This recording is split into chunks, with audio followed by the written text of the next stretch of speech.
ဒီနေ့ကတော့မဖြူလို့ရဲ့ special ဟင်းလေးဖြစ်တဲ့ငါ6ပုံနဲ့မရမ်းသီးကြော်လေးကြော်ပါမယ်။ပဲဟင်းရေစုပ်ပုတ်လေးနဲ့လည်းချက်ထားပါတယ်။ဒီလိုဆက်ဟတ်တဲ့ဟင်းမျိုးနဲ့ဆိုလို့ရှိရင်တော့မဖြူကထမင်း2ပကံ3ပကံကတော့ဒါလေးပဲပေါ့နော်။မရမ်းသီးကြော်ဖို့အတွက်ဆိုရင်မဖြူအရင်ဆုံးကြက်တုံကြီးလေးတွေဝင်ကြော်ပါမယ်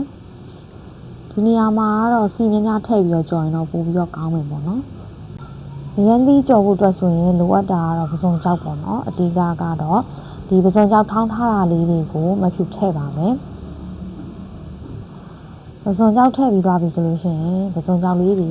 ကျက်သွားအောင်လို့စီနဲ့လှိုက်ပါမယ်ပစုံကြောက်ကိုကျက်တဲ့အထိကြော်မယ်ပေါ့နော်ပြီးလို့ရှိရင်တော့ကျက်တုံမျိုးလေးထည့်ပါမယ်ကျက်တုံမျိုးလေးထည့်ပြီးသွားပြီဆိုလို့ရှိရင်လည်းပြန်ပြီးတော့စီလေးပြန်လှိုက်ပါမယ်ပြီးရင်တော့ဒီဟင်းရဲ့အဓိကဖြစ်တဲ့ငပိလေးထည့်ပါမယ်ငပိကိုထည့်တဲ့အချိန်မှာမဖြူကကြည်အောင်လို့မချီဘူးပေါ့နော်အလုံးနဲ့ပုံစံနဲ့ပဲတွားပါမယ်ဘာဖြစ်လို့ဆိုတော့ငပိစော်နေမှာဆိုလို့ပါပြီးကြလို့ရှိရင်တော့ငရုတ်သီးအကြမ်းမုံလေးထည့်ပါမယ်ငရုတ်သီးအကြမ်းမုံလေးကတော့နည်းနည်းမှုန်တဲ့အတွက်ကြောင့်မလို့တေချာလေးတော့ကြော်ပေးပေါ့နော်ဒါလေးကတော့မရမ်းသီးလေးပါမရမ်းသီးလေးထောင်းထားတာကိုလည်းထည့်ပါမယ်ပြီးလို့ရှိရင်တော့မဖြူလှိမ့်ပါမယ်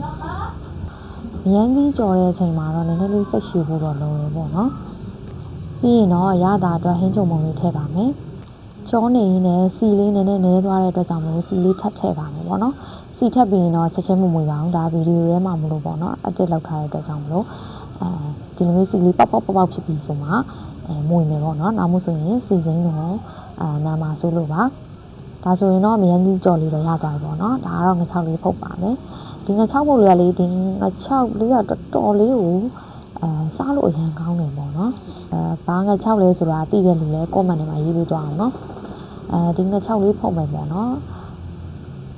ဒီငါ6လေးကိုလေးဈေးထဲမှာဝေကြည့်နော်တော်တော်စားလို့ကောင်းတယ်ပြီလားပြီးရင်တော့မဖြူလို့ပဲဟင်းလေးချက်မှာဆိုတော့ပဲဟင်းလေးပွက်လာလို့ရှိရင်စုပ်ပုတ်လေးထည့်လိုက်မယ်ပေါ့နော်ဒါဆိုလို့ရှိရင်တော့မဖြူလို့အရသာလေးလေးထည့်ပြီးတော့စုပ်ပုတ်ဟင်းလေးတစ်ခွက်ကရပါပြီ